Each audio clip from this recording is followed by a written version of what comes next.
तो यहाँ पे ये जो श्लोक बोला गया है, जो हम लोग कल चर्चा किए थे, उसका लिंक पिछले श्लोकों से क्या है कि जब सब कुछ नारायण करने वाले हैं तो आप क्या करने वाले हो?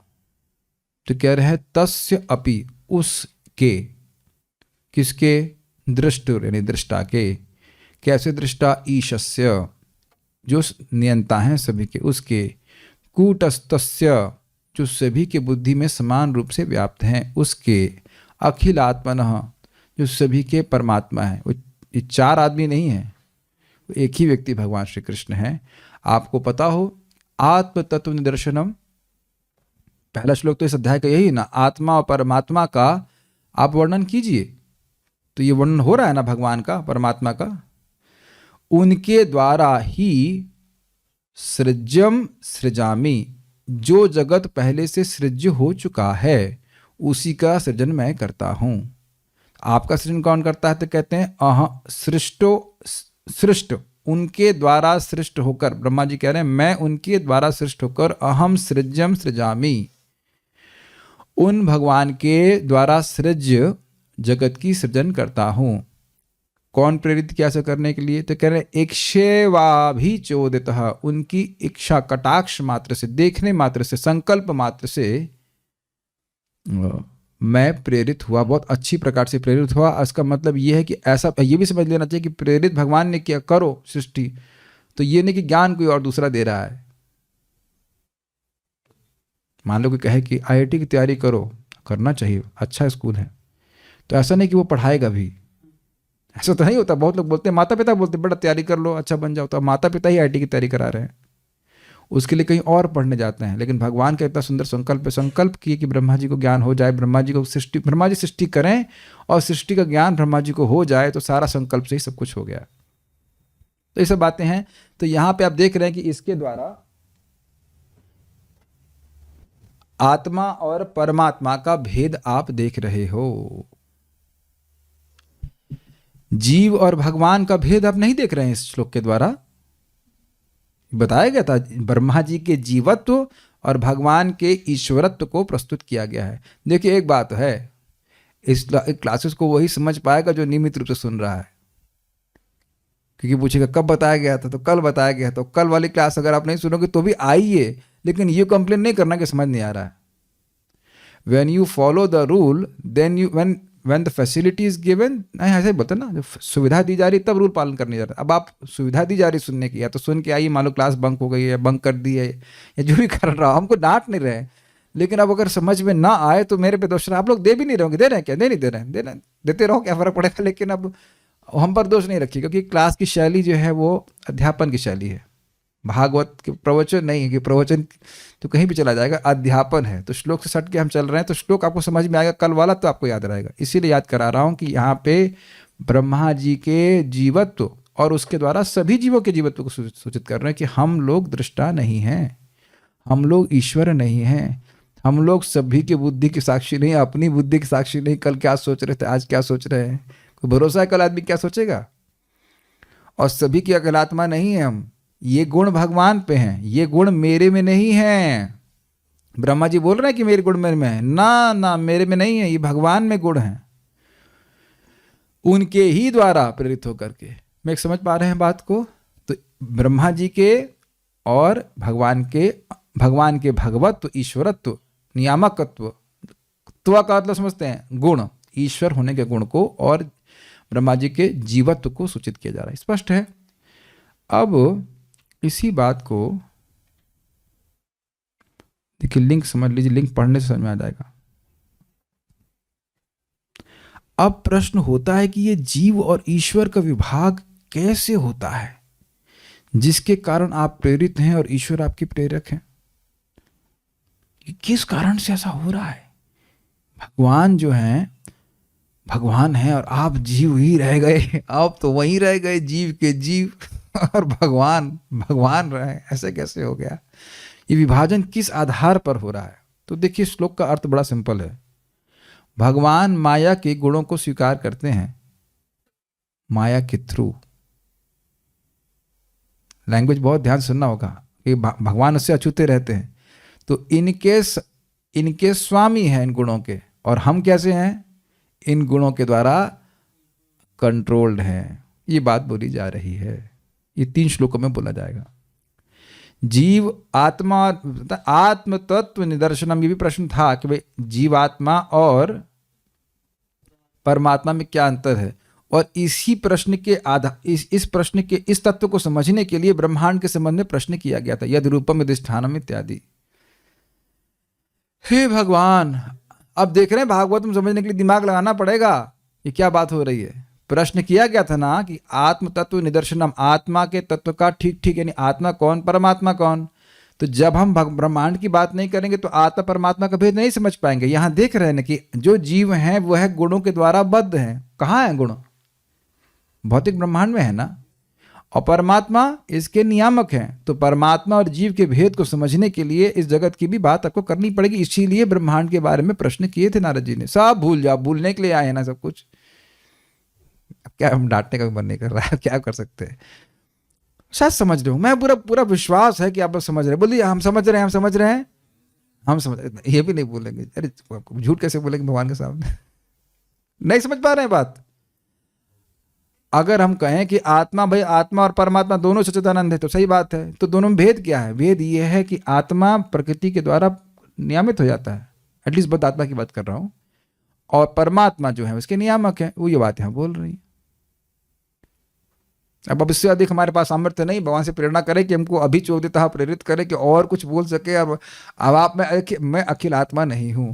अब आप कितना समझ रहे हैं मेरी बात को, मेरा इस पर कोई कंट्रोल नहीं है।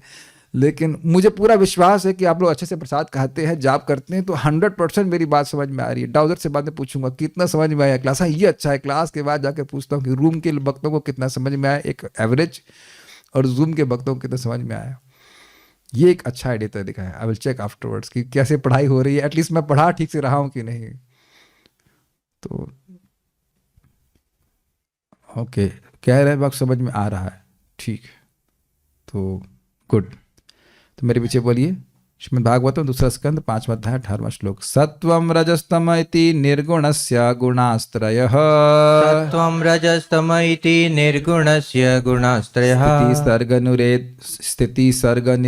स्थिति सर्ग निरोधेषु गृहीता मायया विभो। स्थिति सर्ग निरोधेषु गृहीता मायया विभो। सत्वं रजस्तम इति निर्गुणस्य गुणास्त्रयः। सत्वं रजस्तम इति निर्गुणस्य गुणास्त्रयः। स्थिति सर्ग निरोधेषु गृहीता मायया विभो। स्थिति सर्ग निरोधेषु गृहीता मायया विभो। सत्वं रजस्तम इति निर्गुणस्य गुणास्त्रयः। सत्वं रजस्तम इति निर्गुणस्य गुणास्त्रयः। स्थिति सर्ग निरोधेषु गृहीता मायया विभो। स्थिति सर्ग निरोधेषु गृहीता मायया विभो। सत्वं रजस्तम इति निर्गुणस्य गुणास्त्रयः। सत्वं रजस्तम इति निर्गुणस्य गुणास्त्रयः। स्थिति सर्ग निरोधेषु गृहीता मायया विभो। स्थिति सर्ग निरोधेषु गृहीता मायया विभो। सत्वं रजस्तम इति निर्गुणस्य गुणास्त्रयः। सत्वं रजस्तम इति निर्गुणस्य गुणास्त्रयः। स्थिति सर्ग निरोधेषु गृहीता मायया विभो। स्थिति सर्ग निरोधेषु गृहीता मायया विभो। एक बार बोलेंगे फिर हम लोग। सत्वं रजस्तम इति निर्गुणस्य गुणास्त्रयः। सत्वं रजस्तम इति निर्गुणस्य गुणास्त्रयः। स्थिति सर्ग निरोधेषु गृहीत मायया विभो। स्थिति सर्ग निरोधेषु गृहीत मायया विभो। देखिए ऐसा नहीं है कि हम आपको नीचा दिखा रहे हैं, ऐसा नहीं है। देखिए मेरे लिए चेक करना जरूरी है कि कुछ समझ में आ रहा है कि नहीं। क्योंकि क्या है कि वो लिंक समझ में नहीं आया या वो पॉइंट समझ में नहीं आया, तो फिर पूरी क्लास में चंद्रमा भी नहीं दिख रहा है इधर, तो कुछ भी नहीं दिखेगा। Make sense? कहानी और जोक तो थोड़े थोड़े मसाले के रूप में डाले जाते हैं, लेकिन मेन बात समझ में आनी चाहिए, है कि नहीं। इसलिए लिंक से ही इंटरेस्टिंग हो। नहीं तो आप देखो, अगर लिंक भूल जाइए, मान लीजिए, बस वो तो भूल ही गए पहले लेकिन मान लीजिए भूल गए, तो ये समझ में नहीं आया कि ये बोल क्यों रहे हैं। और जब यही समझ में नहीं आया कि ये बोल क्यों रहे हैं, तो फिर कुछ उसमें टेस्ट ही नहीं आएगा। मालूम मैं अभी पिज्ज़ा के बारे में बात करना शुरू कर दूंगा, आप कहेंगे ये पिज्ज़ा इसमें कहाँ से आया, क्या रजोगुण की वजह से है। तो एकदम मैं कुछ आर्बिट्ररी बात बोलूंगा तो आपको नहीं समझ में आएगा। इसलिए लिंक को बहुत ध्यान से समझना होगा। लिंक समझ में आ रहा है कि ईश्वर और ये जीव में भेद क्यों हो रहा है, ऐसा क्या कारण है कि वो प्रेरक हो गए और आप प्रेरित हो गए। देखिए मायावादी लोग यही बोलते रहते, तुमसे ही सूर्य चल रहा है, तुम ही ये कर रहे हो, तुम वो कर रहे हो। सब तुम्हारा दिमाग क्यों नहीं चल रहा है कि नहीं। अच्छा, दूसरी बात ये भी प्रश्न विचार की लीजिए कि अगर हमसे सब कुछ चल रहा है तो जो लोग 8 बजे उठना चाहते हैं वो तो नहीं चाह रहे हैं कि सूरज उगे, तो सूरज तो फिर भी उग रहा है कि नहीं।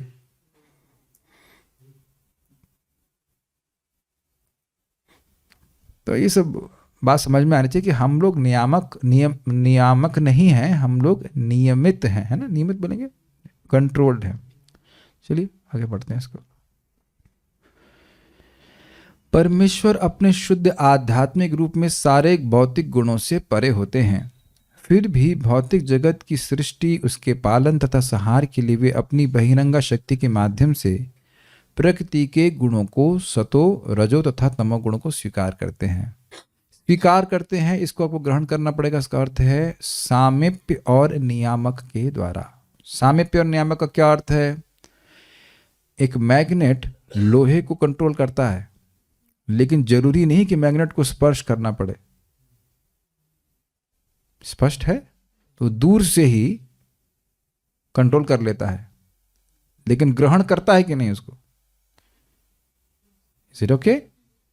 बल्कि आपको लगेगा अरे दीज आयरन फाइलिंग्स, हिंदी में क्या कहेंगे इसको, आयरन फाइलिंग, कीलें, ये तो अपने आप घूम रही हैं। तुम अपने आप नहीं घूम रही हो, मैग्नेट की शक्ति से घूम रही है। इनका फोन ना जब्त किया जाए। आप नोट्स तो बना दे रहे हो प्रेम कृष्ण प्रभु,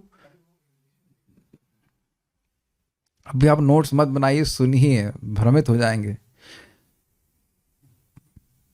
हमको बड़ा संदेह रहता है कि आप नोट्स ही बना रहे हैं कि क्या कर रहे हैं, हम विश्वास नहीं है। ठीक है, प्रकृति के गुणों रजो तथा तमो को स्वीकार करते हैं। जैसे मैं अब पानी स्वीकार कर रहा हूं, हाँ मैं तो भीग गया, मेरा मुंह भीगा कि नहीं भीगा? अरे यस नो कुछ तो बोलो भाई, किस खा पी के नहीं आए क्या? अच्छा, काफी इंटरेस्टिंग है, क्या ये ग्लास भीगा हुआ है कि नहीं? तो अधिष्ठान तो है, ये इस जल का अधिष्ठान है, और अधिष्ठान होने से भीग जाएगा। ये हम बहुत पुरानी बात कर रहे हैं, ये 1.1.1 की बात कर रहे हैं। बहुत सुंदर बात है, अधिष्ठान है ये, अधिष्ठान समझते हैं। पानी कहाँ है? ग्लास में है, तो ग्लास भीग गया कि नहीं? It's very interesting. तो अभी आप सुन चुके कि सभी चीज का अधिष्ठान कौन है? भगवान। अच्छा, तो भगवान ही भीग गए होंगे इन गुणों से, इस जगत से जरूर भीग गए होंगे। हम समझ रहे हैं, समझ गए। नहीं लाल मुजक्कर जी, आप नहीं समझे। भगवान इन चीजों को स्वीकार करते हुए भीगते नहीं है। ये अच्छा है, पानी पिया लेकिन भीगे नहीं। वाह, दैट्स अमेजिंग। और इस बात को भगवान गीता में कहते हैं, यथाकाशस्तो नित्यम वायु सर्वत्र गो महान तथा सर्वाणि भूतानि मस्थानि उपधार्य। इस उदाहरण यहाँ पे हम जगत में देखते हैं कि आकाश में कितनी महान वायु और अन्य वस्तुएं विद्यमान हैं, लेकिन आकाश उसमें लिप्त नहीं होता है। हाँ, हमको समझ में आ गया कि आपका एक गुण निर्लिप्तता का गुण समझ में आ गया। भगवान कहते हैं अब भी नहीं समझे हो। क्यों? क्योंकि आकाश जड़ वस्तु है और मैं चेतन हूं। चेतन व्यक्ति आसक्त होता ही है। कितना सुंदर है ना। कुछ छोटी छोटी चीज हमारे पास आ जाती है तो तुरंत हम आसक्त हो जाते हैं। आकाश आसक्त ना हो तो कोई बड़ी बात नहीं है, क्योंकि आकाश तो जड़ वस्तु है। लेकिन बस इतनी बात समझाने के लिए कि आकाश की निर्लिप्तता का गुण को समझाने के लिए भगवान बता रहे हैं, आकाश पूरी तरह भगवान की धारणा नहीं कर पा रहा, और दूसरा सब कुछ आकाश में है, ये समझाने के लिए। तो सब कुछ भगवान में है और भगवान उससे निर्लिप्त हैं, लेकिन फिर भी भगवान अद्भुत हैं, क्योंकि भगवान चेतन होते हुए भी निर्लिप्त हैं। तो आप समझ ही रहे होंगे कि कुछ गुण भगवान का विशेष है कि नहीं। छोटी छोटी चीजें हम लोग प्राप्त कर लेते तो कितना आसक्त हो जाते हैं। भगवान का सब कुछ है, उसके बावजूद भी आसक्त नहीं होते हो। महाराज बड़ा अच्छा कहते हैं, महाराज ने भगवान ने सभी सूर्य बना दिया, पृथ्वी बना दी, और अब कोई बिल भी नहीं भेज रहे हैं। कहीं भोगे, भिखारी भोगे, कोई दिक्कत नहीं, हमको भोगते रहे लोग, सूर्य चंद्र पानी है कि नहीं। और नहीं तो कोई भगवान कहें ये सूर्य का बिल लाओ, नहीं सरकार, हम नहीं दे पाएंगे, माफ कर दीजिए। जो सूर्य ने जितने उपकार किया है उतना का बिल अगर आ जाए तो रोने लग जाएगा आदमी। इतना एनर्जी दिया, पेमेंट करो उसका। भगवान निराश सकते हैं। हमको बड़ा अच्छा शब्द लगता है, भिखारी है ये लोग ना। कुछ महाराज शब्द यूज करते हैं, भिकमंगे, हाँ ये भिकमंगे भोगे, हमें कोई दिक्कत नहीं, भोगते रहे, लाइक दैट। अन्वय देखिए, निर्गुणस्य, सारे भौतिक गुणों से परे, विभो, सर्वव्यापक परमेश्वर, स्थिति सर्ग निरोधेषु, पालन, सर्ग मतलब उत्पत्ति, सर्ग का विशेष अर्थ होता है सृष्टि, जैसे प्रधान पे दृष्टिपात करना, महतत्व की सृष्टि करना, और उसके बाद प्रकृति के तत्वों की सृष्टि करना, पृथ्वी जल वायु अग्नि आदि की सृष्टि करना, इंद्रियों की सृष्टि करना, ये सब सर्ग में आएगा, सर्ग के लिए। और निरोधेशु, संहार के लिए, रोक देने के लिए, यानी कि बहुत सृष्टि हो गई, अब उसको बंद किया जाए, प्रलय किया जाए, उसके लिए माया निजी बहिरंगा शक्ति के द्वारा सत्वम सतगुण, रजः मतलब रजगुण, तथा तमः इति, इन सब त्रय गुणा, 3 गुणों को ग्रहीता ने स्वीकार करते हैं। बहुत इजी श्लोक है। सत्वम रज तम इति, ये जो रजोगुण तमगुण सतोगुण हैं, निर्गुणस्य गुणास्त्रय, इन 3 गुणों को निर्गुणस्य अर्थात वह भगवान जो गुणों के परे हैं, स्थिति सर्ग निरोधेशु, स्थिति मतलब पालन, या ऐसे कह लीजिए, स्वर्ग मतलब सृष्टि, स्थिति मतलब पालन, और निरोध मतलब प्रलय के लिए माया, जो ये माया के द्वारा किए जाते हैं, माया ग्रहिता, माया के द्वारा विभो सर्वसमर्थ भगवान इसको ग्रहण करते हैं। मेरे ख्याल से अन्वय संस्कृत दोनों समझ में आ गया, आगे देखते हैं। श्रीधरी, अब प्रश्न होता है कि यह जीव और ईश्वर का विभाग कैसे होता है, जिसके कारण आप प्रेरित हैं और ईश्वर आपके प्रेरक हैं? इस प्रकार का प्रश्न होने पर ब्रह्मा जी 3 श्लोकों के द्वारा जीव और ईश्वर के विभाग बतलाते हैं। This means 18, 19 and 20। ये समझना बहुत जरूरी है। अगर आप लोग महाराज जी के, परम पूज्य राधा गोविंद महाराज के प्रवचन सुनेंगे तो महाराज बारंबार इस बात को लेकर कहते हैं, इस नस को जरूर दबाएंगे कि तुम भगवान नहीं हो। एग्जाम्पल महाराज देते हैं कई बार कि भाई देखो, मान लो कोई कुत्ता है और उसके गले में एक पट्टा टांग दिया जाए, भारत के प्रधानमंत्री, ठीक है, तो अब उसका यही मंत्रित्व है ना कि जगह जाकर के मल मूत्र त्यागेगा। तो मान लो सारे कुत्ते मिल जाएं या पूरे जगत को भी लोग मिल जाएं, उसको लिख दें भारत के प्रधानमंत्री, तो कुत्ता तो मंत्री नहीं बन जाएगा ना। तो भगवान, जीव कभी भगवान नहीं बन सकता है, ये असंभव बात है। और ये हमको बार बार सुनने की जरूरत है, क्योंकि हृदय में ये इंजॉयर की भावना बहुत स्ट्रांग है। बद्ध जीव मतलब ये भावना कि मैं स्वतंत्र इंजॉयर हूं। स्वतंत्र नहीं हो, प्रकृति के गुणों के अधीन हो। ये हमें स्वीकार करना होगा, क्योंकि हम लोग ऐसे हैं। और ये बार बार सुनना भी होगा, हमको अच्छा नहीं लगता नहीं, फिर भी सुनना होगा कि हम प्रकृति के गुणों के अधीन हैं और भगवान इस माया की शक्ति के अधीश्वर है, मैं नहीं हूं। तो इसलिए इन 3 श्लोकों में हम समझेंगे कि जीव और ईश्वर में क्या भेद है। वे सत्यम इत्यादि श्लोक पढ़ते हैं, मतलब बोलते हैं। निर्गुण ईश्वर के भी ये 3 गुण बंधन करने का काम करते हैं। और ये क्या बात बोल रहे हैं आप? इनकी खाली बोलने की शैली ऐसी है। मैं जब इसको पढ़ा, मैंने कहा ये क्या बोल रहे हैं, निर्गुण ईश्वर को भी ये 3 गुण बांध सकते हैं, ये तो बड़ा अद्भुत बात है। लेकिन देखिए, कहने का अर्थ यही है कि अब भगवान इसको स्वीकार कर रहे हैं, तो एक दृष्टि से कुछ बंधन है ना। भाई मैग्नेट है और वह फाइलिंग से घुमा रहा है, तो कुछ संबंध है ना। बंधन मतलब संबंध, लेकिन इसका मतलब ये नहीं वो कंट्रोल कर रहे हैं, गुण उनको कंट्रोल नहीं कर रहे हैं। जैसे देखिए, ये पहले पढ़ूंगा फिर समझाऊंगा। तो ये गुण कैसे हैं? तो उत्तर है कि उन गुणत्रय के द्वारा, अर्थात सतगुण रजोगुण तमगुण के द्वारा ही स्वतंत्रता पूर्वक, समझ में आया, स्वतंत्रता पूर्वक सृष्टि स्थिति तथा प्रलय के लिए वे भगवान माया के द्वारा इन 3 गुणों को स्वीकार करते हैं। आप समझ में आ रहा है? माया किसकी है? भगवान की है। और ये गुण 3 किसके हैं? भगवान, माया के हैं।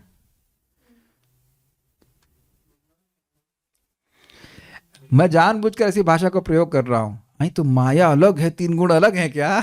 ये खाली भाषा का प्रयोग है। चक्रवर्ती बात क्लियर करते हैं, माया मतलब 3, त्रिगुणात्मक माया। लेकिन ऐसा बोला जा रहा है कि माया गुणों को स्वीकार करती है, भगवान माया को स्वीकार करते हैं। अरे स्वीकार करना, वो तो उनकी पत्नी है ही, खाली सो रही है। सोती हुई पत्नी भी तो पत्नी है। ऐसा तो है ना कि शादी होगी, उठाकर शादी कराई जाएगी।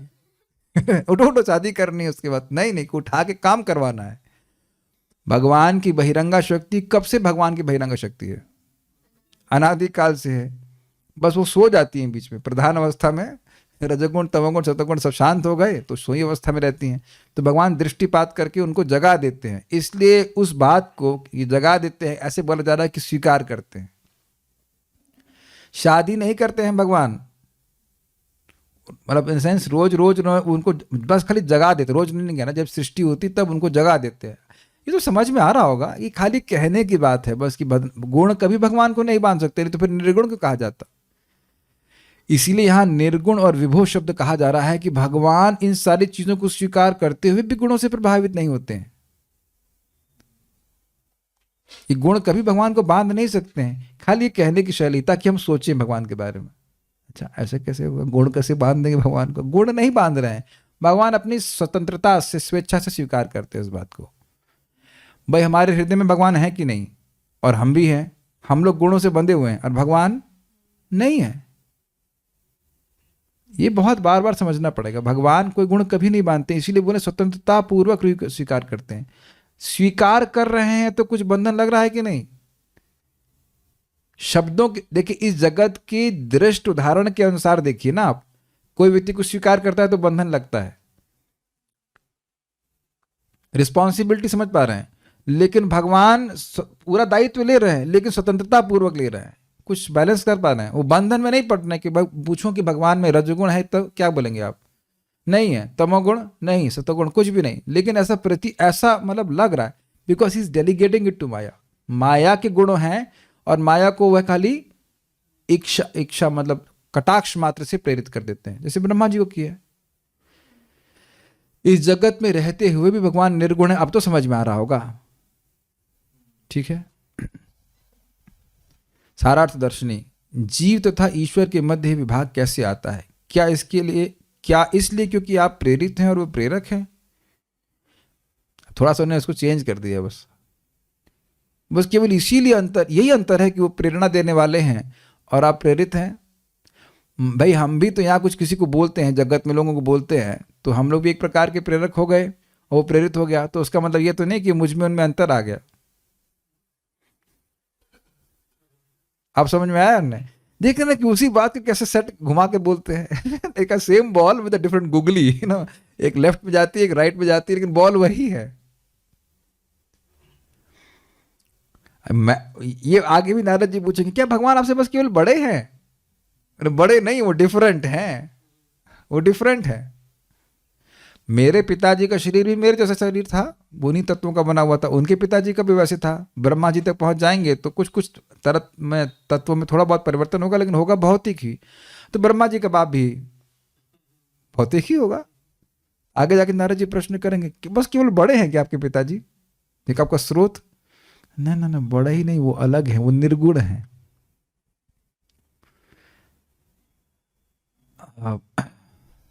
आएगा हो रहा मत, वो आएगा, भी प्रश्न आएगा। लेकिन ये समझना होगा कि प्रेरित करने वाला और प्रेरक जरूरी नहीं है कि अलग हो। क्या इसको समझ पा रहे हैं? जैसे कल प्रेरणा दी गई थी कि आज ये बनेगा प्रसाद में, तो जिन्होंने प्रेरणा दी थी वो कोई विशेष अलग नहीं है, वो भी जीवात्मा है। वह बोला था एक्सटर्नली स्पीकिंग, और सामने वाला स्वीकार कर हाँ ठीक है हम करेंगे, तो वह भी एक जीवात्मा है। तो जरूरी नहीं है कि खाली प्रेरित और प्रेरक व्यक्ति अलग हों गुणवत्ता की दृष्टि से। आपने पिछले श्लोक में सुना नहीं, इक्षेवाभिचोदिता, भगवान की इच्छा कटाक्ष मात्र से प्रेरित होकर के मैं सृष्टि करता हूं।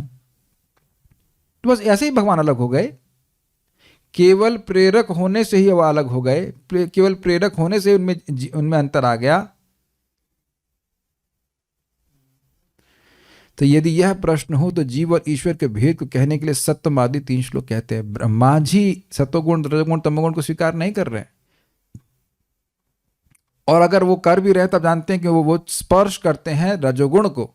पालन करने वाले भगवान विष्णु ही हैं, वह भी कर रहे हैं भगवान की शक्ति के द्वारा, स्वतंत्रता पूर्वक नहीं कर रहे। हमने कई बार सुना है कि वे प्रभावित हो जाते हैं रजोगुण में। खुद भी एक जगह देखेंगे वो सृष्टि में लगे हुए थे, प्रश्नों का उत्तर नहीं दे पाए थे, उसके लिए 11वां स्कंद पढ़ना पड़ेगा। लेकिन एक बात ऐसी घटना आई है, और आप आगे भी देखेंगे कई बार वो प्रभावित हो जाते हैं, भगवान नहीं होते हैं। 3 गुण ब्रह्मा जी के हैं जो, हाँ जस्ट चेक कर रहा था कि कहीं आप लोग सो तो नहीं रहे। 3 गुण भगवान के हैं जो निर्गुण अर्थात सत्वादि भौतिक गुण रहित हैं। ये क्या मतलब है?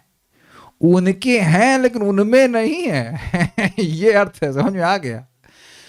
ये बात हमको समझ में नहीं आती थी पहले, प्रथम स्कंद के प्रथम श्लोक को समझ रहा था, तब समझ में आया कि यद्यपि माया भगवान की है लेकिन माया का स्वरूप भगवान से अलग है। उदाहरण कई बार दिया गया कि बादल का स्वरूप सूर्य से अलग है, लेकिन बादल किसका है? सूर्य का है। सूर्य पे ही आश्रित है पूरी तरह। सूर्य ना हो तो यहाँ वहां कोई ऐसा के उबालने वाला तो है नहीं कि भाई सूर्य नहीं है, चलो चलो बादल बनाए बादल बनाए। सूर्य पे पूरी तरह से आश्रित है, स्वीकार करते हैं। ज्योग्राफी में 80% तो आ ही गए होंगे। आप जानते हैं कि सूर्य के बिना बादलों की कोई सत्ता नहीं है, लेकिन सूर्य का स्वरूप और बादलों का स्वरूप कितना अंतर है बताइए? बादल में कितना अग्नि होता है? वेल अगर आप ज़्यादा ज्योग्राफी जानेंगे तो उसमें भी अग्नि होती है, क्योंकि भाप अग्नि लेके आती है। नहीं आप एक्सटर्नली स्पीकिंग कोई बात नहीं लेटेंट हीट। लेकिन हाँ, सामान्य बात आप बात करें तो उसमें खाली पानी होता है। भाई इतना नहीं पढ़े हैं लोग तो हम उतना नहीं जा रहे, लेकिन आप जान रहे हैं कि बादल में पानी होता है और थोड़ी हवा होती है, ऐसे कह सकते हैं कुछ। और सूर्य में कितनी हवा होती है हमको पता नहीं, लेकिन सूर्य में पानी तो बिल्कुल नहीं हो सकता है। तो सूर्य का स्वरूप देख लीजिए, बहुत अच्छा उदाहरण है ये। सूर्य का स्वरूप एकदम तेजमय है और ये जलमय है, लेकिन बादल की सत्ता पूरी तरह से सूर्य पे आश्रित है। किसकी शक्ति है बादल? सूर्य की है। लेकिन एकदम नहीं आ रहा ना बुद्धि से, सूर्य से बादल कैसे निकल रहा है? हमेशा वह उसकी भिन्न प्रकृति है, भिन्न प्रकृति है उसी के। समझ पा रहे हैं? बादल सूर्य की भिन्न प्रकृति है, स्वरूपतः भिन्न है, लेकिन आश्रित उसी पे है। आप लोग बुद्धिमान हैं, आप सब समझ रहे हैं, समझ रहे हैं। तो भगवान तीनों गुण किसके हैं? भगवान के हैं। और 3 गुण भगवान में हैं नहीं है। सूर्य और बादल के उदाहरण से आप सब समझ रहे हैं। ये कैसे कर रहे हैं? क्योंकि वे विभु की माया द्वारा स्थिति आदि के लिए ग्रहण किए जाते हैं। विभु है, सर्वसमर्थ है, इसलिए ग्रहण किए जाते हैं। अतः अपनी ही शक्ति के गुण होने के कारण वे उन भगवान के गुण हैं, ये अर्थ है। किसका लड़का है? तो किसी की पत्नी का बच्चा होगा तब तो बोलेगा ना हाँ हमारा बच्चा है। दूसरे की पत्नी का बच्चा होता नहीं बोलेगा हमारा बच्चा है। कुछ समझ रहा है कि नहीं? तो ये 3 गुण, नलायक, सतोगुण, रजोगुण, ये 3 नलायक किसके लड़के हैं? दुर्गा जी के हैं। दुर्गा जी किसकी सेविका है? भगवान की। वो पत्नी वाला सब मत रखिएगा, मैं खाली एग्जाम्पल ले रहा हूँ कि वो सेविका हैं इस तरह से, क्योंकि सामने भी नहीं आती वो। यद्यपि माया नित्य ही गुणों के रूप में इस स्वरूप को धारण करती हैं, किंतु यहाँ ग्रहीता अर्थात ग्रहण शब्द का प्रयोग किया गया है जैसे कि इसका कोई प्रारंभ हो। मतलब ऐसा बोला जा रहा है कि ग्रहीता, माया इन 3 गुणों को स्वीकार करती है, तो ऐसा लग रहा है माया कुछ और है। नहीं, माया में तो ये गुण नित्य विद्यमान रहते हैं और भगवान इसको स्वीकार करते हैं। अब स्वीकार करने का भी अर्थ वही लेना होगा कि भगवान माया को जागृत करा देते हैं। माया में गुण हमेशा विद्यमान रहते हैं। आप देखो ना, वो प्रधान अवस्था में गुण रहते हैं कि नहीं, लेकिन वह मतलब साम्य अवस्था में रहते हैं, अनमैनिफेस्ट रहते हैं, इनएक्टिवेटेड, अनऊर्जान्वित अवस्था में रहते हैं। तो भगवान उसको अपने ईक्षण से, अपने देखने से द्वारा वो ऊर्जान्वित कर देते हैं, इसलिए इस प्रकार का प्रयोग कर रहा है। ऐसे ही प्रथम स्कंद में हम लोग 3 अध्याय में सुने, जगृहे पौरुषम रूपम, भगवान ने रूप स्वीकार किया। अच्छा, उससे पहले भगवान का रूप नहीं था? नहीं, भगवान का था, लेकिन एक बोलने की शैली है। जैसे प्रभुपाद जी समझाते हैं, प्रारंभ में राधा कृष्ण एक थे। तो कब प्रारंभ में? तो वो हमेशा ही थे। और फिर उन्हें रास के लिए, रस लीला मतलब रास का आदान प्रदान करने के लिए, रस का आदान प्रदान करने के लिए वो 2 रूप में हो गए। तो कब हो गए? हमेशा से। तो ये दोनों बात कैसे हो सकती हैं? क्योंकि हमारी बुद्धि फिक्स हो गई है इसमें, हमारी कटी हुई बुद्धि है। कटी हुई बुद्धि, समझ रहे हैं? शुरुआत होता है और एंड होता है, हर चीज़ में शुरुआत होता है और एंड होता है, शुरुआत होता है एंड होता है। तो इसलिए सोचते हैं कि भगवान पे भी इसी प्रकार से ग्रहण कर देते। इसलिए हमको समझाने के लिए ऐसे बोला जाता है कि पहले एक थे, अब फिर 2 हो गए, अब फिर वो एक हो गए चैतन्य महाप्रभु के रूप में। ऐसा लगता है कि महाप्रभु अब नहीं है या वो, ऐसा कुछ नहीं, सब शाश्वत है। तो ये भी समझ में आ गया ग्रहीता शब्द का उपयोग क्यों कर रहे हैं। यह प्रयोग तस्य इच्छया तव वपुषः कृष्ण अपनी इच्छा से शरीर स्वीकार करते, इसके समान है। श्रीमद् भागवतम 10.33.34 ये सुखदेव गोस्वामी जी समझा रहे हैं कि कैसे भगवान इस रासलीला को कर रहे हैं, लेकिन कभी नहीं सोचना चाहिए कि इस समान पुरुष और स्त्री का आदान प्रदान है। यत पाद पंकज पराग निषेव तृप्ता योग प्रभाव विधता खिल कर्म बंधा स्वैरम चरन्ति मुनयोपि न ह्यमानास् तस्येच्छयात वपुषः कुत एव बंधः। जो भगवत भक्त भगवान के चरण कमलों की धूलि का सेवन करते हुए पूर्णता तुष्ट हैं, उन्हें भौतिक कर्म कभी नहीं बांध पाते। न ही भौतिक कर्म उन बुद्धिमान मुनियों को बांध पाते हैं जिन्होंने योग शक्ति के द्वारा अपने को समस्त कर्म फलों के बंधन से मुक्त कर लिया है। तो फिर स्वयं भगवान के बंधन का प्रश्न कहाँ उठता है, जो स्वेच्छा से दिव्य रूप धारण करने वाले हैं। तो ये मैंने पूरा कंटेक्स्ट के लिए श्लोक कोट कर दिया कि भगवान दिव्य रूप को स्वरूप को प्रकट करते, बेसिकली प्रकट करते, और ऐसा बोल दिया जाता है कि वो स्वीकार करते, लेकिन भगवान का रूप हमेशा विद्यमान है। कृष्ण लादनी को माइक दीजिए। बेटा सूर्य कब उगता है? सामान्यता देखी होगी आप, सुबह तो उठ जाते हैं, सुबह कितने बजे उठता है सूर्य? कितने बजे उगता है? 5:45 करीबन। हाँ 5:45 सही उत्तर है ना। प्रेम इनसे बड़े हैं लिटिल कृष्ण। हाँ लिटिल कृष्ण को दीजिए। सूर्य कितने बजे उगता है? सूर्य हमेशा रहता है। हाँ तो मैं पूछूंगा सूर्य 5:45 बजे उगता है, तो ये बताइए कि वो बीज कब पड़ता है सूर्य का? बीज कब पड़ता है? जो फलीभूत होता है रात में। कोई हम ही लोग बीज डालते जा करके, भाई रात में गए ठंडे पानी में बीज डाल के कि भाई अब अंधेरा हो गया, कल सूर्य प्रकाश है। तो आप समझ गए ना भाषा का उपयोग। आपने गलत बोला कि 5:45 बजे उगता है, नहीं गलत नहीं बोला, लेकिन सूर्य उगता है? सूर्य नहीं उगता है, ऐसी प्रतीति होती है।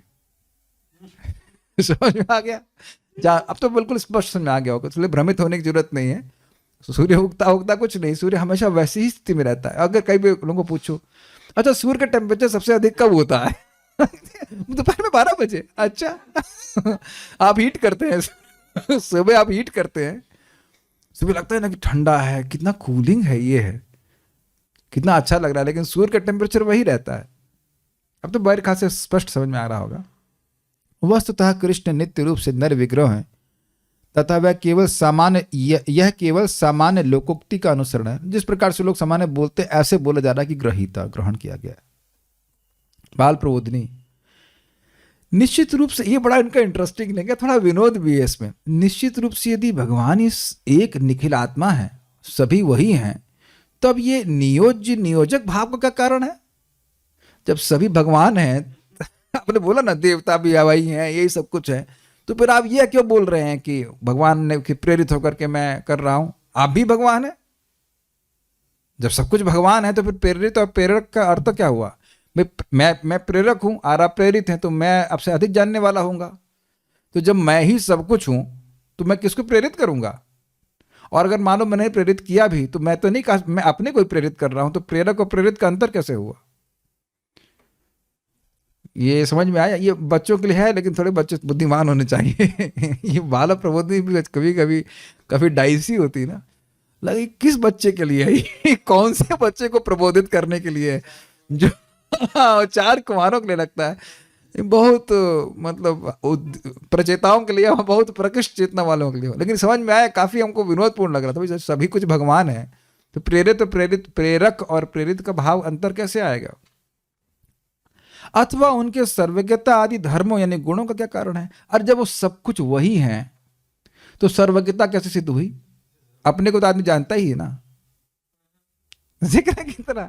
ये कैसे हो गया? आपने बोला ना कि वो सर्वज्ञ हैं, नारायण परा वेदः, आपने बोला था कि इसके द्वारा आप भगवान का सर्वज्ञ सूचित होता है। तो जब सब कुछ वही है तो वो तो जान ही लेंगे, उसमें कौन सी बड़ी विशेष बात है? अन्य तो इसके विपरीत है। भगवान जब तो इसके इस अपेक्षा में माया के ईश अर्थात स्वामी होने के कारण, माया के ईश मतलब माया के ईश्वर, माया ईश नहीं है, माया के ईश्वर अर्थात स्वामी होने के कारण भगवान माया के वशीभूत नहीं होते हैं। इसको कहने के लिए श्लोक कहते हैं, इसलिए उनको प्रेरक और प्रेरित कहा जा रहा है। अन्य लोग जितने भी हैं वो भगवान से अभिन्न हैं, लेकिन वह माया की वशीभूत हैं। कुछ समझ पा रहे हैं बात?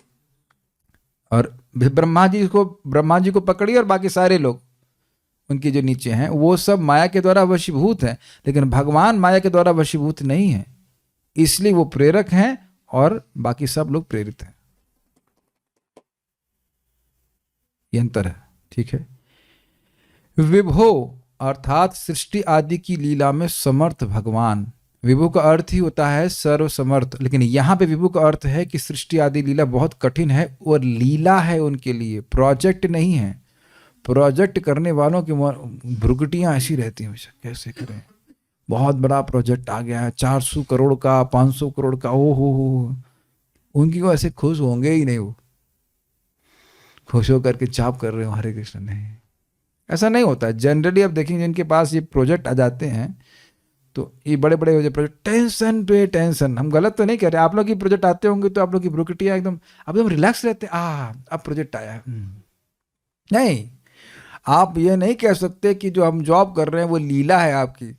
तो लीला नहीं है। क्यों मथुरेश्वरी प्रभु लीला करते हैं आप रात में? क्लाइंट से डिस्कस करना पड़ता है, ये तो मेरी लीला है। शिवम श्रीवास्तव प्रभु क्या लगता है आपको, लीला है आपकी जॉब? ना, जॉब एकदम लीला नहीं है भाई, बिल्कुल लीला नहीं है। तो अब इतने बड़े समर्थ भगवान हैं ऐसे विभु, क्यों? पूरी जगत की सृष्टि करने में समर्थ है। निर्गुणस्य अर्थात गुणों की अधीनता से रहित। अमेजिंग ना, गुण उनमें प्रवेश नहीं करते, तो हमने कई सुना है, लेकिन हमको ये अर्थ बड़ा अच्छा लगा कि गुणों की अधीनता से रहित। जरा अपने पे विचार कीजिए कि कैसे रजगुण तमगुण सतगुण से एकदम व्यक्ति अधीन है। अरे महाराज से मैं पूछ रहा था, महाराज कहते अरे परे होने की बात छोड़ दीजिए, कुछ देर के लिए सस्पेंड हो जाए ये गुणों का प्रभाव तो भी आदमी खुश हो जाए।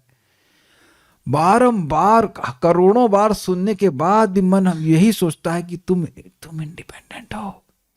माया यही गुगली मारती है और विकट बोल, तुम स्वतंत्र हो कुछ भी करने के लिए।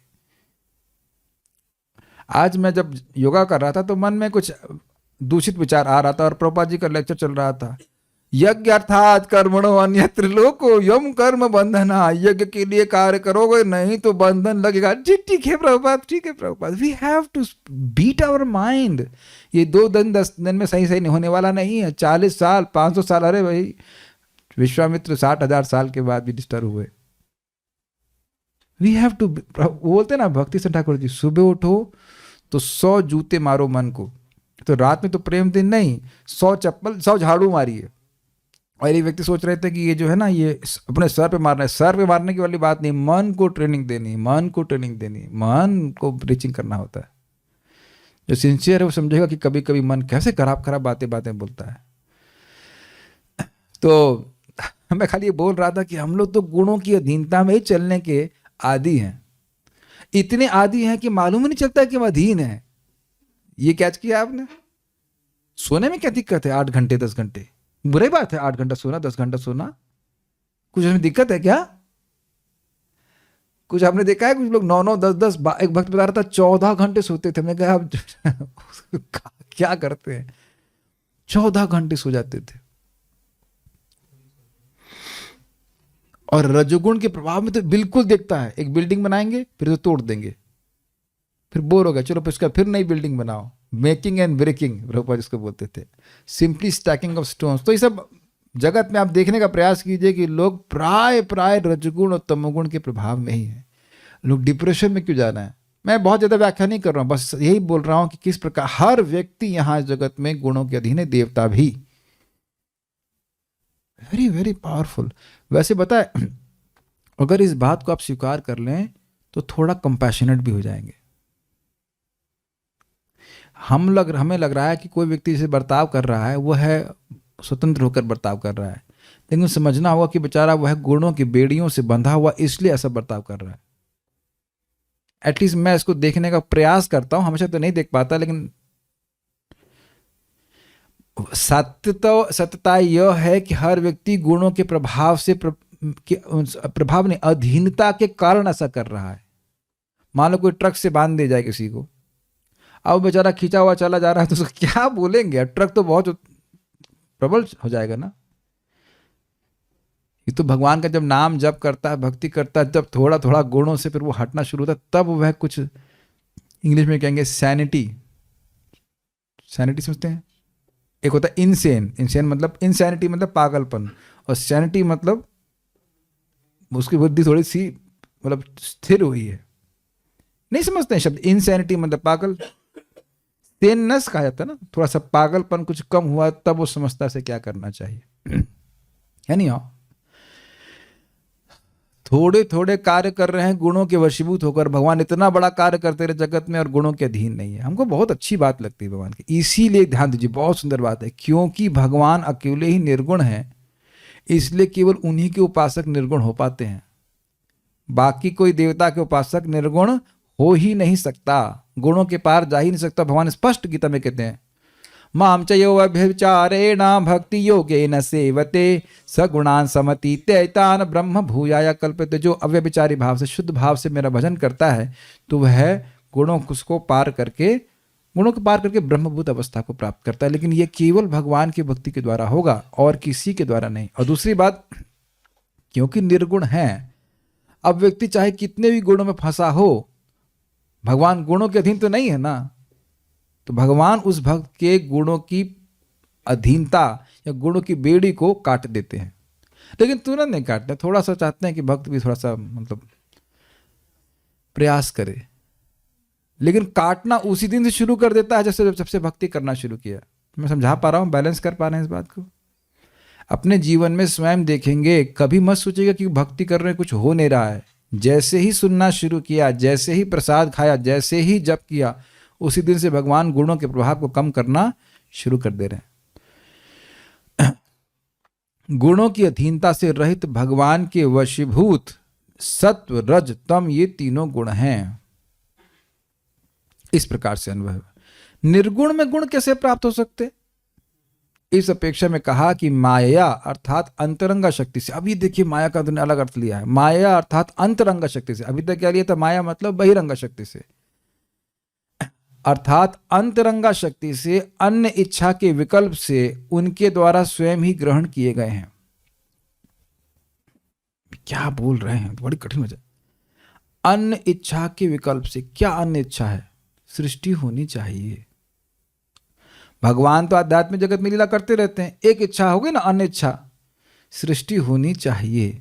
स एकशता बहुश्यामा, उन्होंने इच्छा करी कि मैं बहुत हो जाऊं, तो एक अन्य इच्छा हुई कि नहीं?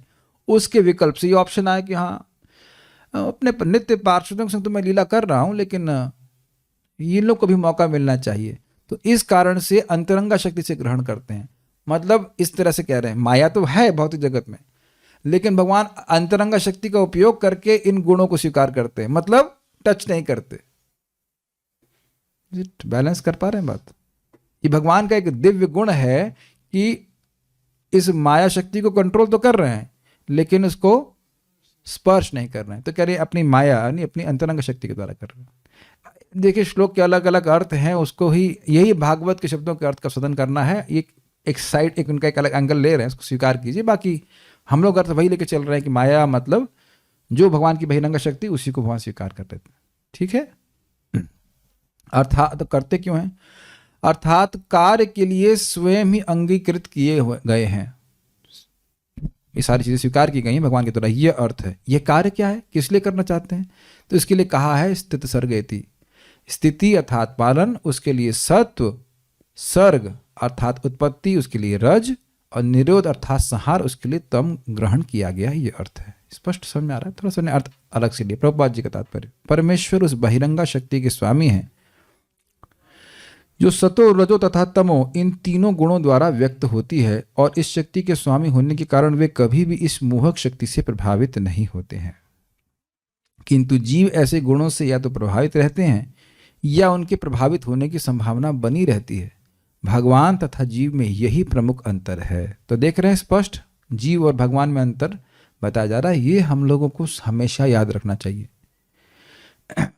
कोई भी व्यक्ति अब जब तक ब्रह्मभूत अवस्था को नहीं प्राप्त हुआ है, he can fall at any time. ये कभी नहीं सोचना चाहिए कि हम अब माया से पार हो गए। जब तक भाव भक्ति को प्राप्त नहीं है, संभावना है कि गुणों के द्वारा कोई भी व्यक्ति कभी भी टपक जाए और खा जाए, हुआ नीचे गिर सकता है।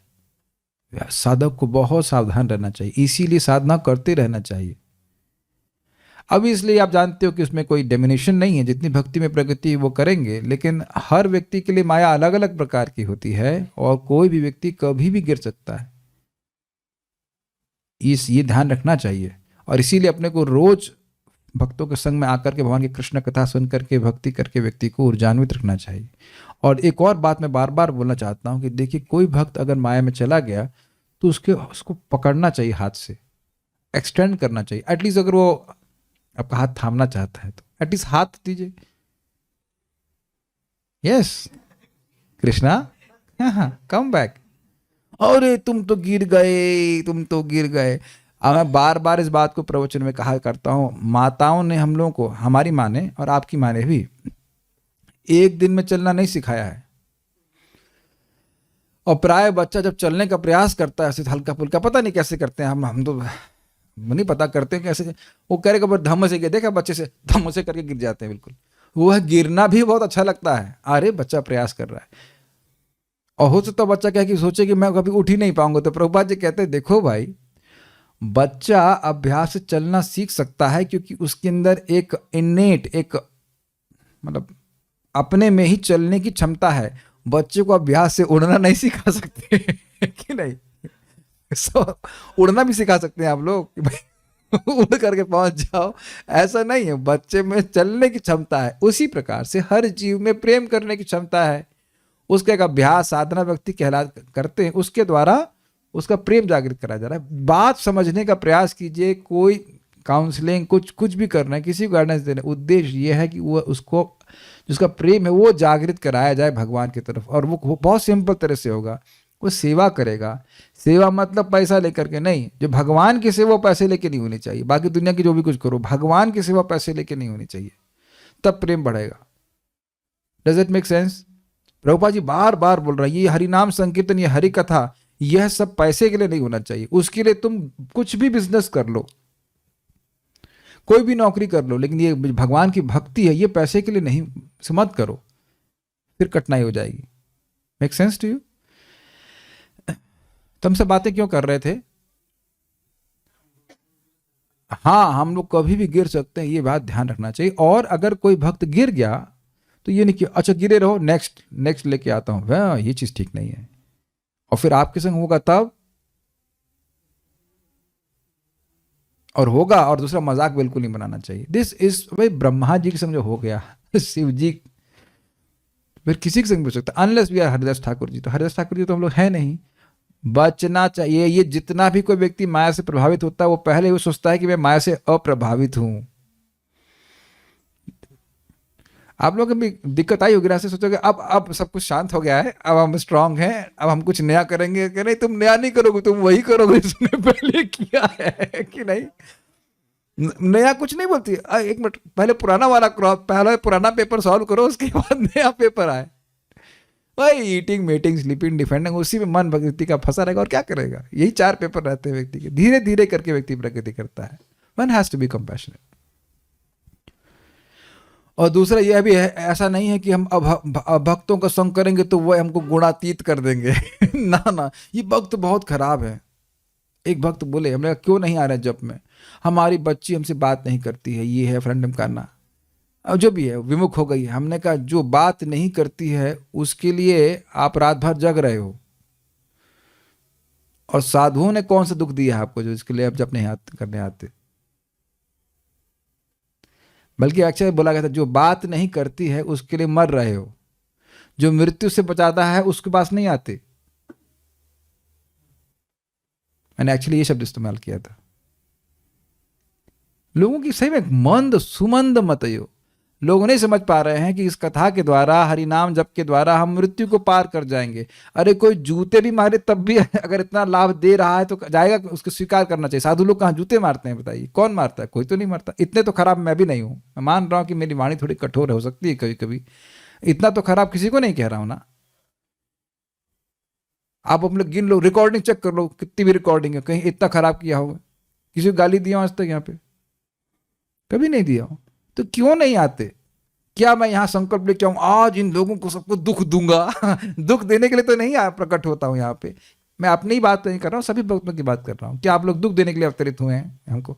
और तो प्रभु जी को ऐसा प्रश्न करेंगे, स्वामी को उड़ाएंगे, विकेट उड़ाएंगे, ऐसा कुछ भी नहीं। Devotees are so gentle and nice. इस संघ को कभी नहीं छोड़ना चाहिए। सबसे बड़ी दिक्कत माया कहती है, देखो उसने तुम्हारा कितना खराब बर्ताव किया, तुम देर में आए और पब्लिक में स्पॉटलाइट लेकर तुमको डांट लगाई, या कुछ भी ऐसे हो सकता है, ये बहुत खराब साधु हो, चलो मैं तुमको अच्छा ट्रीटमेंट दूंगी ना। नहीं, एक छोटी सी बहुत अच्छी बात गौरांग प्रभु बोलते हैं, वो हम बताऊंगा, उसका फिर आगे बढ़ेंगे, बस 2-3 पेज ही बाकी। बड़ा मजेदार कह रहे हैं, देखो जब व्यक्ति माया में जाता है, माया से प्रभावित हो जाता है, कहता है ये लोग अच्छे नहीं हैं, इन्हें बड़ी कड़वी कड़वी बातें बोलते हैं, इंद्रिय संयम करो, ये करो, सुबह उठो, बहुत खराब है। हम अब उन लोगों से बात करेंगे, वो लोग बड़े अच्छे से बात करते हैं जो भौतिकतावादी होते हैं। तो प्रभु जी उदाहरण दे रहे थे कि एक व्यक्ति है, वो अस्पताल में गया, तो अस्पताल में गया, वो जो नर्स थी बड़ी सुंदर थी, हाँ प्रभु जी आप आए, बहुत अच्छा लगा हमको, बहुत अच्छी बात है। तो आगे वो कहते ये मेरी प्रॉब्लम है, पेट मेरा खराब। अच्छा ठीक, अभी आपकी व्यवस्था करते हैं, ये लीजिए। वहाँ बिठा के अस्पताल के उसमें व्यवस्था कर दी गई, आराम से एसी रूम था, फर्स्ट क्लास, आए बैठे हुए, बड़े अच्छे लोग हैं, डॉक्टर आए, वो भी बड़ा अच्छा जेंटल, बड़े प्रेम से बात कर रहा था, कैसे हैं आप, पेट में दर्द, अच्छा ठीक है, हम आपकी सेवा करेंगे, कोई दिक्कत नहीं। लेकिन इंजेक्शन जो उसने लगाया वो जहर का इंजेक्शन लगा दिया। और दूसरा, इस्कॉन हॉस्पिटल, भक्ति वेदांता हॉस्पिटल में गए, मतलब I am not referring to that hospital पर से, लेकिन हम ये इस्कॉन एक हॉस्पिटल उस तरह से बोल रहा हूँ, भक्ति वेदांत हॉस्पिटल तो अच्छे से मैनेज्ड है। तो गए, मेरे पेट में दर्द है, कोई झापड़ मार दिया, यार ये क्या झापड़ मार दिया, अरे पेट में दर्द है। फिर गया वो अस्पताल में अंदर, मतलब पर्चा वर्चा लिख करके, तो जैसे ही बेड पे बैठा हुआ था, बेड धम्म से नीचे टूट गया। लाइट नहीं जल रही, पंखा ठीक से नहीं चल रहा है, लेकिन जो डॉक्टर आया उसने अमृत का इंजेक्शन लगा दिया, जिसके द्वारा उसका रोग क्या, वो हमेशा हमेशा के लिए अमर हो जाएगा। तो बताइए कौन से अस्पताल में रहना चाहेंगे? ऑब्वियसली प्रभु जी उत्तर स्पष्ट है, पहला वाला, कम से कम व्यवहार तो अच्छा कर रहे हैं। तो इस्कॉन में उनको बोलेंगे जरा सा शांत रहेंगे। तो इस्कॉन में बहुत सारी मैनेजमेंट की दृष्टि से बहुत परेशानी आ सकती है, आएंगी ही, क्योंकि भगवान के हम लोग सेवा कर रहे हैं। हम लोग शिव जी की पूजा नहीं कर रहे हैं, भगवान की पूजा कर रहे हैं, तो कुछ ना कुछ समस्या आएंगी। लेकिन भागवतम में कोई गड़बड़ नहीं है, हरे कृष्ण मंत्र में कोई गड़बड़ नहीं है, भगवान के प्रसाद में कोई गड़बड़ नहीं है, और उसको स्वीकार करके हम गुणों के प्रभाव से मुक्त होकर भगवान के पास जा सकते हैं, और कोई सोल्यूशन भी नहीं है। ये बहुत अच्छी बात है। तो हमको हमेशा स्मरण रखना चाहिए कि हम गुणों से कोई भी व्यक्ति प्रभावित हो सकता है, हम भी हो सकते हैं, दूसरे भी हो सकते हैं। सब लोग एक दूसरे के गुणों को स्वीकार करके भाई भक्ति कर रहे हैं, आगे बढ़ना चाहिए। यद्यपि जीव मूलतः गुणात्मक दृष्टि से भगवान से एक है, किंतु जीव इन गुणों द्वारा प्रभावित होते रहते हैं। ये भी आपने देखा होगा, कभी तो संत बन जाएंगे, एकदम सतोगुण का प्रभाव होगा, कभी रजोगुण आ जाता है, कभी तमोगुण आ जाता है। महाराज बार बोल रहे थे कि कभी कभी सतोगुण की वृत्ति होती है तो बड़ा अच्छा लगता है, लेकिन दिक्कत ये है कि वो हमेशा रहती नहीं है। बड़ा अच्छा सा स्टाइल से महाराज बोल रहे थे। अच्छे साधक स्वीकार करते हैं कि हाँ कभी कभी लगा हाँ बहुत अच्छा हो गया, सब शांति है, इतने फिर तूफान आने लग गया। लेकिन महाराज जी बड़ा अच्छी बात बोल रहे थे, परम पूज्य राधा गोविंद महाराज की, देखिए ये सब रजोगुण वगैरह ना एक आंधी की तरह आते हैं, भी चले जाते हैं। आप अपनी सेवा करते रहिए, भक्ति करते रहेंगे तो फिर चला। एक भक्त ने बड़ा अच्छा बात बोला, स्ट्रगलिंग साधका, लेकिन स्ट्रगल कर रहे हैं, लेकिन बात अच्छी बोली। कहीं कोई बुरा विचार मन में आ कहते हैं, भाई देखो जब गिरना है तो गिर जाऊंगा, अभी मुझे सेवा करने दो। वाह कितना सिंपल है ना, बहुत परेशान कर रहे हो, अभी जब मुझे गिरना होगा तो हम गिर जाएंगे, अभी मत डिस्टर्ब करो, अभी सेवा करने दो हमको बड़ा अच्छा लगा। उन्होंने कहा हाँ ये बात सही है, और फिर गिरने का मौका नहीं होगा, अपना सेवा करते रहिए। We are not obliged to serve Maya, ऐसा मानते हैं कि हम लोग ओब्लाइज को क्या कहेंगे बताइए, कृतज्ञ नहीं, हम लोग बाधित नहीं है सेवा करने के लिए माया की, खुद स्वेच्छा से कर रहे हैं। तो स्वेच्छा का उपयोग भगवान की सेवा में क्यों नहीं करते हो? दूसरे शब्दों में ये भौतिक गुण भगवान की बहिरंगा शक्ति से उत्पन्न होने के कारण निश्चय ही भगवान से संबंधित होते हैं। अब समझ में आया? बधनंती, संबंधित, बंध दिख रहा है आपको, संबंध, बधनंती मतलब भगवान से संबंधित हैं, संबंध, सम्यक बंध। अब समझ में आ रहा है, लेकिन भगवान को बांध नहीं रहे हैं। अरे यस तो बोल दो भाई, ये तो बस समझ आ रही है, बंध नहीं दिख रहा है। क्योंकि देखिए मन में एक, मेरे भी मन में है कि भगवान को कैसे मान सकते हैं, भगवान को कैसे मान सकते हैं, किसका संबंध है उसे, क्यों, कौन है संबंध, सम्यक बंध है, लेकिन भगवान को बांध नहीं रहे। जैसे मैं आपको समझा चुका हूं, बादल का संबंध सम्यक बंध है सूर्य से, लेकिन बादल सूर्य को नहीं बांध रहा है, बादल सूर्य को नहीं बांध रहा है। सूर्य निमित्त कर रहा है बादल को, लेकिन बादल सूर्य को निमित्त नहीं कर रहा है। अब तो स्पष्ट समझ में आ रहा होगा। लेकिन यह संबंध स्वामी तथा दास जैसा है। स्वामी है भगवान श्री कृष्ण और दास हैं माया देवी। परमेश्वर भौतिक शक्ति के नियामक हैं, किंतु सारे जीव भौतिक जगत में फंसे होने के कारण न तो स्वामी हैं न नियामक, प्रत्युत वे ऐसी शक्ति द्वारा नियंत्रित होते हैं या उसके अधीन हो जाते हैं। बहुत बहुत अच्छा लाइन है, बहुत अच्छी लाइन है।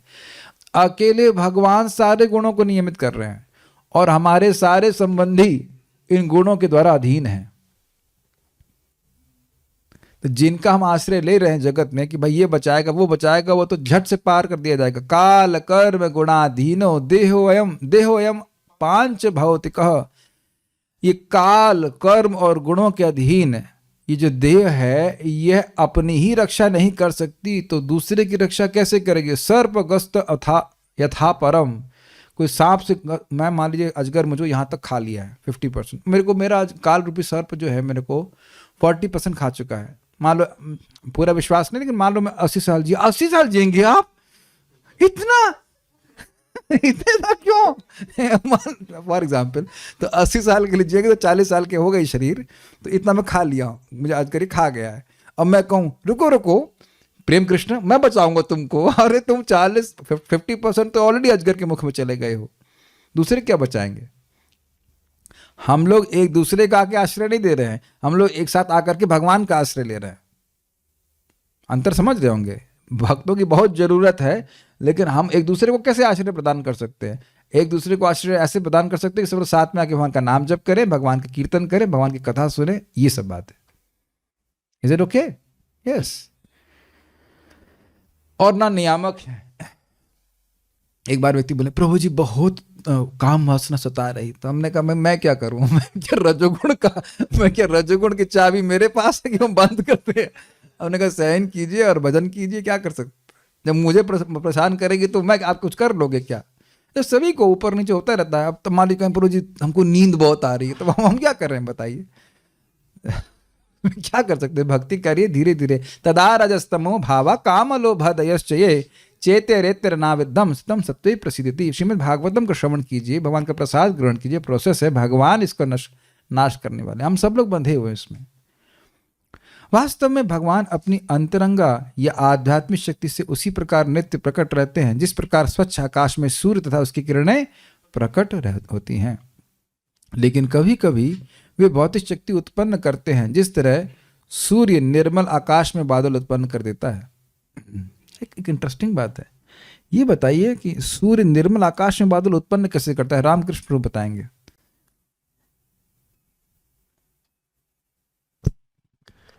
अपनी शक्ति से। कौन सी शक्ति से? ऊष्मा। ऊष्मा। ऊष्मा स्वरूपतः सूर्य के जैसी है कि नहीं? यस। अब आपको बाल प्रोधनी समझ में आ रहा है? कुछ समझ में आ गया? ऊष्मा, लाइट और हीट, वो स्वरूपतः सूर्य जैसा है कि नहीं? अंतरंग शक्ति, गॉट इट।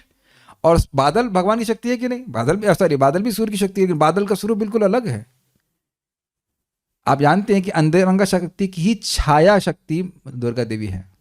छाये व यस्य भुवनानि बिभर्ति दुर्गा, राधा रानी की ही प्रकाश नहीं, क्षमा कीजिएगा, विस्तार है, सेपरेटेड विस्तार दुर्गा जी हैं।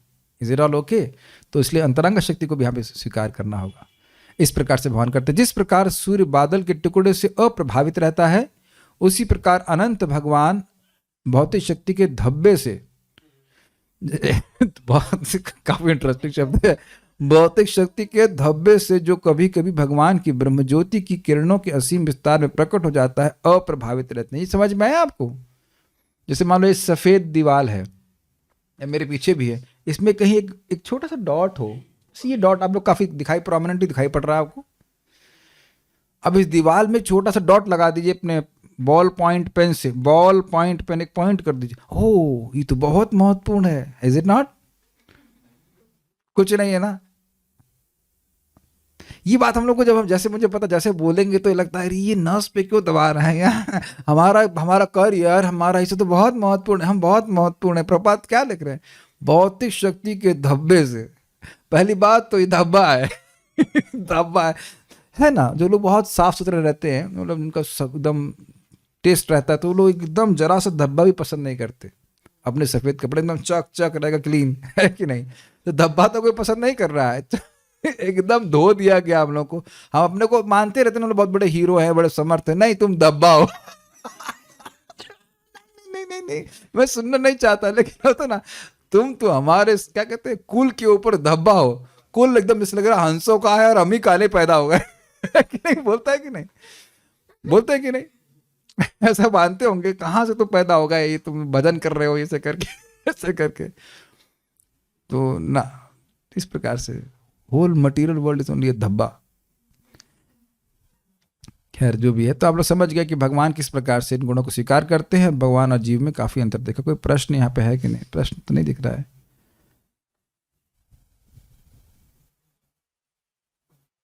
ओके, जो प्रश्न क्लास के संबंध में नहीं पूछा जाएगा वो उसका उत्तर आप लोग अपने मंथन के द्वारा ही स्वीकार कर लीजिएगा। हाँ पूछिए, शिवम प्रभु को दीजिए। हाँ देखिए, जब प्रश्न मान लीजिए जैसे यहाँ पे कुछ किया गया, आयन प्रभु कुछ कहते हैं, तो वो आज जो चर्चा हो रही उसको नहीं सुन रहा है। भक्त को सुनना, सोचना चाहिए कि हमने क्या आज चर्चा करी। प्रभुपाद जिसको मैं भक्त को बोल रहा है कि भाई जो प्रश्न कर रहे हो कहीं और चला जाएगा, तो जो आज पढ़ा वो गायब, उसके बाद मन कहीं और चला जाएगा। फिर भी पूछिए। हाँ मतलब आप पूछ कोई भी प्रश्न सकते, उत्तर मैं दूंगा अगर वो। हाँ बोलिए। भौतिक जीवन में रिस्पॉन्सिबिलिटी जो है वो कर्म बंधन का कारण, ऐसा कुछ कह सकते हैं? जी हाँ, अगर वो भौतिक जगत में अगर हम कार्य कर रहे हैं और वो दायित्व ले रहे हैं जिसका संबंध भगवान से नहीं, कोई भी कर्म जो कर रहे हैं जिसका संबंध भगवान से नहीं है, तो उसका बंधन लगेगा ही। ऐसे समझ लीजिए कि वो कर्म जो भगवान को अर्पित है उसको करने से आपको बंधन करने के लिए अलग से कोई प्रयास करने की जरूरत नहीं। कि अब हम बंधे कैसे भाई जगत में, तो कोई जरूरत नहीं, कोई दिक्कत नहीं, वो अपने आप बांध देगा। और भगवान के लिए कोई कर्म कर रहे हैं तो अलग से मुक्त होने के प्रयास नहीं करना, वो अपने आप ही मुक्त कर देगा। भाई सिंपल सी बात है कि हम कढ़ी चावल बनाएं, है नहीं, खाली बोल रहा हूँ, खाली सुख दे रहा हूँ मन से, और गुलाब जामुन और पुआ पकौड़ी दे दें, लेकिन भगवान को अर्पित ना करें, तो इन सब चीज़ों को बनाने के लिए दायित्व लेना पड़ेगा कि नहीं लेना पड़ेगा? ये बताइए, माइक में बताइए। जी लेना पड़ेगा। लेकिन इसको जो खाएगा और जो बनाएगा और जो कुछ करेगा उन सबको बंधन लग जाएगा। यद्यपि ये अच्छा कार्य है, अब अगले जन्म में गाजर का हलवा कढ़ी चावल खाने के लिए मुझे दोबारा जन्म लेना पड़ेगा, लेकिन भगवान का प्रसाद अगर बांटेंगे तो ग्रहण करने वाले भी मुक्त होंगे, बनाने वाला भी मुक्त होगा, डोनर सब कुछ मुक्त होंगे। Make sense to you? मुक्त होंगे सिर्फ उसी बंधन के लिए, ना कि बाकी सारे हर प्रकार की चीजों से मुक्त हो जाएंगे। देखिए यही भगवान बता रहे हैं कि जो करो मुझको समर्पित करोगे तो उससे क्या होगा, जो पूर्वगत किए गए कार्य हैं वह भी, उनका भी प्रभाव भी नष्ट होगा। उभय सुकृत दुष्कृत गीता में बोला गया है, सुकृत दुष्कृत जो पहला वह भी नष्ट होगा और इस कर्म का भी कोई पाप नहीं लगेगा। तो बुद्धिमान लोगों को इस जन्म में जो भी संबंधी मिले हैं उनसे ऐसे संबंध जोड़ना चाहिए, वो सामीप्य और नियामक टच नहीं करना चाहिए, फंसना नहीं चाहिए उसमें मैग्नेट की तरह ना। जैसे मैं एग्जांपल दे रहा हूँ, हमारी दीदी हैं, उन्होंने प्रसादम का बिजनेस शुरू किया। इट्स अमेजिंग ना। ग्रेटर नोएडा में कहाँ मिलेगा? ग्रेटर नोएडा में nobody has any idea to have prasadam. तो जैसे उन्होंने शुरू किया तो मैंने कुछ, मेरे पास धन था, मैंने उनकी सहायता करी, और वो कोई अपेक्षा में वो डोनेशन दिया गया है, और वो कह रही अब मैं तुमको दूंगी। मैंने कहा नहीं, तुमसे लेने के लिए नहीं दिया है, मैं ग्रेटर नोएडा में जाकर के प्रसाद वितरण नहीं कर सकता हूँ। आपके इसलिए सहायता की जा रही है कि आप 8-9 माला जो भी अपना जप कर रहे हैं और आप प्रसाद वितरण कर रहे हो। मुर्गा खाने के लिए मांगती तो नहीं देता मैं खाती भी नहीं, मैं खाली बोल रहा हूँ कि समझ पा रहे हैं। हाय मेरी दीदी भूखी है, मुर्गा खा ले पूतना कुछ खिला दूं। नहीं, मेरी दीदी ऐसी नहीं, मैं खाली बोल रहा हूँ लोग करते हैं ना, पिताजी मांग रहे हैं मुर्गा खिला दे, ऐसा नहीं है, तो फिर बंधन पड़ेगा, बड़ा हैवी बंधन पड़ जाएगा। ये चीज़ है, समझ पाते हैं इस बात को। तो ये एक बहुत बड़ी दिक्कत है कि संबंध के कारण व्यक्ति ऐसी इच्छाएं पूर्ण करता है जो भौतिकता में उसको लिप्त करने वाली है, सामने वाले को और खुद को भी। एज फार एज पॉसिबल नहीं करना चाहिए, फंसेंगे उसको, बिल्कुल ही नहीं करना चाहिए। ठीक है, और कोई प्रश्न है? एक भक्त बोल रहे हैं हम चाय नहीं पीते हैं और भगवान को अर्पित भी नहीं कर सकते, घर वालों के लिए बनाना पड़ता है, तो क्या करें? देखिए, अच्छा प्रश्न है ये, बहुत प्रैक्टिकल और अच्छा प्रश्न है, गुणों से फंसने वाली बात है। देखिए, अब आप घर में हैं, आपको मुर्गा बनाने के लिए नहीं बोल रहे हैं। चाय बनाना कोई बहुत बड़ा अपराध नहीं है। गौ माता से नहीं, वो बच्ची है, वो नहीं हो पाएगा, वो अब उसको मतलब क्या कहते, अश्रद्धा से बनाइए। हम नहीं पी रहे हैं लेकिन अब बाध्य होकर के हमको ऐसा करना पड़ रहा है। आप नहीं पी रहे हो, बना कर, मैं अनुमोदन नहीं कर रहा हूँ, लेकिन सर्कमस्टेंस की बात है, ठीक है, बना करके उसको दे सकते हैं, बस क्या कर सकते हैं। ऐसा नहीं कि अब आप उसकी हाँ ये मसाला वो आप ऐसा नहीं कर रहे हो, लेकिन बाध्यता में कभी कभी करना पड़ता है। प्रभुपाद जी की बहन की एग्जाम्पल ले लीजिए, उनकी जिनसे शादी हुई थी वो अभक्त थे, तो अब उनके लिए मछली तक बनाती थी, उनको बनाना पड़ता था। ऐसा करना नहीं पड़े भगवान करे किसी को, लेकिन मछली बना करके फिर स्नान करके फिर अब भगवान के लिए खाना बनाती थी और फिर वो उसको प्रसाद ग्रहण करती थी। प्राय पूरा जीवन इस प्रकार से चला गया। तो स्त्रियों को हमेशा एडजस्ट करना पड़ता है, तो ये थोड़ा बहुत एडजस्टमेंट चल जाएगा, उसमें कोई इतना दिक्कत नहीं है। चाय ही बनाने के लिए बोला जाए, आप हमेशा श्लोक को चाय बनाते समय आप स्मरण करें, सर्वस्य चाय हृदय सन्निष्ठ। याद रखें कि भगवान सभी के हृदय में है और धीरे धीरे वो शुद्ध हो जाएंगे। एक काम जरूर कर लें कि जल को प्रसाद बना दें। ये चीज मिलना मतलब कितने साल हो गए अब क्लिक कर रही है कि जल तो हमारी हर कोशिका में प्रवेश करता है। जो लोग बायोलॉजी पढ़े समझ स्वीकार करेंगे। और वो जल अगर आपने प्रसाद बना दिया, और बहुत सिंपल है, तुलसी और जल लेकर के भगवान को अर्पित कर दीजिए और तुलसी आप खा लो, तो किसी को मालूम नहीं चलेगा ये है क्या, जल है। और वो जो जनरली क्या करते हैं लोग, 20 लीटर का ऐसे 25 लीटर का कुछ कैन होता है, उसमें आप पानी मिला दीजिए। और खाना डाइजेस्ट करे या ना करे, कोई ऐसी कोई यहाँ पेट खराब होगा तो पानी भी डाइजेस्ट ना हो रहा, ऐसा तो नहीं हो रहा है ना, पानी तो पिएगा ही ना। और भक्तों को भी ऐसे करना चाहिए, डोंट टेक इट ऑर्डिनरी। जैसे मैं अभी ये पानी पीऊंगा ना, इस सामने मैं तो जैसे भागवत में बोल रहा हूं, ये सारा शब्द इस पानी में है। ये जो अभी कीर्तन हो रहा था, ये कीर्तन का थोड़ी देर पहले उसका शब्द इस पानी में है। जो लोग अपनी बोतल लाते हो यहाँ पे सब चार्ज हो जाती हैं हरे कृष्ण मंत्र से। Yes, it's a fact. खोलो या ना खोलो से मतलब नहीं है, शब्द तो प्रवेश कर रहा है ना। अगर शब्द प्रवेश ना करे तो अपने कानों के आगे बोतल लगा लीजिए, देखिए कि पानी आवाज आ रहा है उसके। आप जानते हैं, बल्कि आप लोग थोड़ा मैथमेटिक्स फिजिक्स पढ़े होंगे, तो पानी में साउंड कुछ अधिक गति से चलता है, जानते हैं। कुछ नहीं पढ़ के आए सब लोग, फिजिक्स पढ़ के आए, समझ में आता है आपको ना। यस, तो पानी के अंदर साउंड प्रवेश करता है। आपने सुना होगा ना, वो अभिमंत्रित करके भाई ये बन जा, वो बन जा, कुछ बन जा, ऐसे करके करते हैं। ब्रह्मास्त्र भी ऐसे चलाया गया था। तो ये एक बहुत बड़ा विज्ञान, इसको सब लोग करने का प्रयास कीजिएगा कि जल जो है वह पानी में भगवान को अर्पित कर ले, एक ग्लास में उसको मिला दीजिए, बस। बहुत इजी चीजें हैं, लेकिन उनका प्रभाव बहुत अधिक है। और भगवान बोल भी रहे ना, पत्रम पुष्पम फलम तोयम, तोयम स्वीकार करते हैं। तोयम में तो अभी भी कोई मिलावट नहीं है फिलहाल, तो ये कर सकते हैं। और हो सके तो प्रश्न फिर बन जाएगा, क्या उसी जल से चाय बना दीजिए? अरे उसी से बना दीजिए, कोई दिक्कत नहीं, उसी से बना दीजिए। भगवान निर्गुण है, वो निर्लिप्त है, कुछ तो जाएगा। हाँ, वेरी गुड आइडिया, चीनी का भी आप भगवान को भोग लगा दीजिए, वेरी नाइस आइडिया। बस खाली चाय भगवान तो नहीं, लेकिन मतलब उसके पेट में कम से कम 1/3 चीज गड़बड़ जा रही, बाकी सब ठीक जा रहा है। और चाहे तो आगे आप लोग गोमाता में चिकोरी आती है, वो चिकोरी घोल के दे सकते हैं, वह भी भगवान को अर्पित की जा सकती है। वैसे अब हम यहाँ पे हैं तो हम बोल दे रहे हैं, बड़ी मजेदार चीज, ये सब माताएं सुनेंगी, प्रभु जी लोग भी सुन सकेंगे, है बड़ी प्रासंगिक बात। कैसे आप धनिया कॉफी बना सकते हैं? प्रभु जी भागवत में सब कहाँ से आ गया?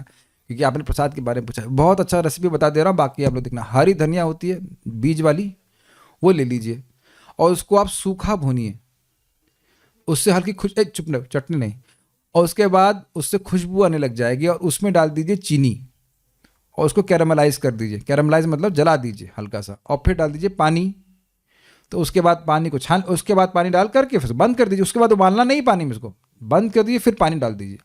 तो पानी आ गया, उसके बाद पानी को छान लीजिए और उसको दूध में मिला दीजिए।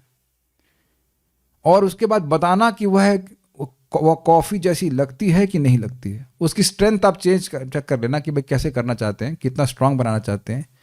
लेकिन ये हम लोग करके देखें। परम पूज्य जयपताका महाराज को ये कॉफ़ी दी गई, तो बोले तुम मुझे कॉफ़ी दे रहे हो, इतना अच्छे से बनाया गया था। और फिर बोले मुझे अपने शिष्यों पे विश्वास है। तो महाराज बोले, भक्तों ने बताया नहीं महाराज ये धनिया कॉफ़ी, एकदम टेस्ट ऐसा आएगा कि मानो कॉफ़ी ही पी रहे हैं। तो सेवा करिए, हम अपने फॉर्मूले बता दिए गए हैं, सेवा करके देखिए, बहुत अच्छा लगता है। अब आप भक्त सामने वाले पूछ रहे हैं बनवा रहे हो क्या, अब आइडिया आप लोग को दे दिया, बना करके लाइए और शेयर कीजिए। ओके, सो यू मेक, सो धनिया पाउडर। ओ हाँ, एक प्रश्न आ रहा है, धनिया पाउडर या साबुत धनिया? ना पाउडर नहीं, साबुत धनिया को आपको रखना। और एक और बात बता दूं कि यह है खून को शुद्ध करने वाली है। इट इज वेरी कूलिंग, धनिया इज वेरी कूलिंग। तो ये करिए, देखिए प्रभु, मैं सब बात क्यों बोल रहा हूँ, प्रभुपाद जी बार बार बोलते हैं Krishna consciousness is not no to maya, yes to Krishna. Krishna की चीज देंगे तो अपने आप बोलेंगे, एक दिन धनिया कॉफी पी लेंगे, कॉल क्या है, धनिया कॉफी पी लेंगे। कम से कम एक टाइम बनाइए, 2 टाइम 3 टाइम बना कर रख चलेंगे तो उसके बाद वो चाय छोड़ता चला जाएगा। कम से कम एक टाइम तो छोड़ेगा, ठीक है। Okay, so will stop here. Shrimad Bhagavatam की जय, श्रील प्रभुपाद की जय, निताय गौर प्रेमा।